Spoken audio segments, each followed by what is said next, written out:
जय हिंद। आज जानेंगे ज्वालामुखी से जुड़े क्वेश्चंस के बारे में। जैसे ज्वालामुखी से हर एग्जाम में लगभग कुछ ना कुछ क्वेश्चन पूछ ही देता है। जैसे सक्रिय ज्वालामुखी हो गया, प्रसुप्त ज्वालामुखी और शांत ज्वालामुखी हो गया। इन सब से कहीं ना कहीं क्वेश्चन बनता है। तो ज्वालामुखी के बारे में जान लेते हैं। ज्वालामुखी कहते किसे हैं? तो पृथ्वी के सतह पर उपस्थित ऐसे दरार या मुख जिससे पृथ्वी के भीतर का गर्म लावा, गैस और राख इत्यादि निकलता है, उसे ज्वालामुखी कहते हैं। उसे क्या कहते हैं? जैसे पृथ्वी के सतह से एक छिद्र जब बनता है, एक छिद्र से गर्म गैस और लावा, राख इत्यादि निकलता है, तो उसे ज्वालामुखी नाम देते हैं। उसे क्या कहते हैं? ज्वालामुखी कहते हैं। और ज्वालामुखी जहाँ से निकलता है, ज्वालामुखी का जो मुख होता है, उसको क्या कहते हैं? ज्वालामुखी के मुख को क्रेटर कहते हैं। ज्वालामुखी जिस मुख से निकलता है उसको क्रेटर कहते हैं। और उस ज्वालामुखी से निकलने वाले जो छोटे छोटे टुकड़ों में जो लावा होते हैं, राख इत्यादि होता है, उसे सिंडर कहते हैं। क्या कहते हैं? जो छोटे छोटे टुकड़ों में लावा और राख इत्यादि होते हैं उसे सिंडर कहते हैं। अब ज्वालामुखी कितने प्रकार का होता है देख लेते हैं। तो ज्वालामुखी 3 प्रकार का होता है। एक होता है एक्टिव ज्वालामुखी यानी सक्रिय ज्वालामुखी, दूसरा प्रसुप्त ज्वालामुखी जिसे जो डोरमेंट भी कहते हैं, अंग्रेजी में डोरमेंट कहते हैं, और एक होता है शांत ज्वालामुखी जिसे एक्सटिंक्ट ज्वालामुखी कहते हैं, एक्सटिंक्ट वोल्केनो कहते हैं। तो देख लेते हैं एक्टिव ज्वालामुखी के बारे में। एक्टिव सक्रिय ज्वालामुखी के बारे में देख लेते हैं। इसके कितने प्रकार कितने होते हैं। सक्रिय ज्वालामुखी किसे कहते हैं? सक्रिय ज्वालामुखी इस प्रकार का ज्वालामुखी समय समय पर उद्गार होता रहता है। सक्रिय ज्वालामुखी उसे कहते हैं जो समय समय पर उद्गार होता है। 1 साल, 1 महीने या फिर 1 हफ्ते, कभी भी उद्गार हो सकता है। यानी कि एक्टिव रहता है, हमेशा सक्रिय रहता है। इसमें से लावा और राख इत्यादि निकलते रहते हैं, तो इसे सक्रिय ज्वालामुखी कहा जाता है। तो सक्रिय ज्वालामुखी कौन कौन से हैं? एटना सक्रिय ज्वालामुखी में आता है। एटना है, स्ट्राम्बोली है, कोलिमा और किलायु है। एटना कहाँ है? एटना ये है सिसिली में। एटना कहाँ है? सिसिली द्वीप पर है। एटना कहाँ है? सिसिली द्वीप पर है।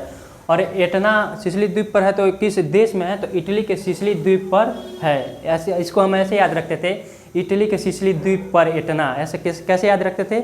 इटली के सिसिली द्वीप पर एटना। और ये क्या है? स्ट्राम्बोली। स्ट्राम्बोली इतना ज़्यादा उद्गार होता है, इसमें से प्रकाश इतना ज़्यादा निकलता है कि इसे भूमध्य सागर का प्रकाश स्तंभ कहा जाता है। इसे क्या कहा जाता है?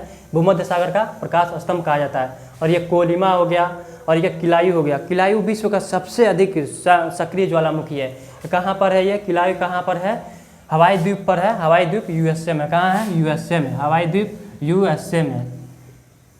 अब प्रसुप्त ज्वालामुखी के बारे में जान लेते हैं। ऐसे ज्वालामुखी जो वर्तमान में शांत है लेकिन भविष्य में उद्गार होने का संभावना है। ऐसे ज्वालामुखी जो वर्तमान में क्या है? शांत है लेकिन भविष्य में उद्गार होने की संभावना अधिक है। तो ऐसे ज्वालामुखी को प्रसुप्त ज्वालामुखी कहते हैं। प्रसुप्त ज्वालामुखी के कुछ उदाहरण देख लीजिए। जैसे विसुवियस हो गया, फ्यूजियामा। ये दोनों कहाँ हैं? ये दोनों जापान में है। एक है बैरन द्वीप। बैरन द्वीप अपना जो भारत में है, अंडमान में, उसे भी प्रसुप्त ज्वालामुखी में रखा गया है, क्योंकि ये 2005 में एक बार उद्गार हुआ था। इसके बाद से अभी तक उद्गार नहीं हुआ है, लेकिन इस संभावना है कि कभी भी उद्गार हो सकता है। और क्राकाटाओ भी प्रसुप्त ज्वालामुखी का ही उदाहरण है, जो इंडोनेशिया में है। अगला देख लेते हैं शांत ज्वालामुखी। ऐसे ज्वालामुखी जो लंबे समय से उद्गार नहीं हुए हैं और भविष्य में इनका उद्गार होने का कोई संभावना भी नहीं है, तो ऐसे ज्वालामुखी को शांत ज्वालामुखी कहते हैं। इसे डेथ ज्वालामुखी भी कहता है, डेथ ज्वालामुखी भी कहा जाता है, डेथ वोल्केनो। शांत ज्वालामुखी के उदाहरण देख लेते हैं। पोपा, ये कहाँ है? म्यांमार में है। किलिमंजारो तंजानिया में है। और एक क्या है? एक चिम्बाराजो है। कितने हैं? पोपा, किलिमंजारो और तंजानिया, ये शांत ज्वालामुखी के उदाहरण हैं। कौन से हैं? शांत ज्वालामुखी के उदाहरण हैं। सबसे ऊंचा ज्वालामुखी पर्वत कोटापेक्सी है। सबसे ऊंचा ज्वालामुखी कौन सा है? ज्वालामुखी पर्वत कौन सा है? कोटापेक्सी है। सबसे ऊंचा ज्वालामुखी पर्वत कोटापेक्सी है। और यह है कहाँ पे? इक्वाडोर में है। कोटापेक्सी कहाँ है? इक्वाडोर में है।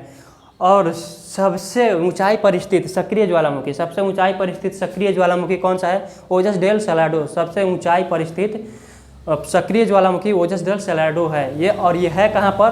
तो ये है एंडीज पर्वतमाला पर। एंडीज पर्वतमाला पर है, जो इक्वाडोर और चिली के सीमा पर है। इक्वाडोर और चिली के सीमा पर है। और सबसे ऊंचाई पर स्थित शांत ज्वालामुखी कहाँ है?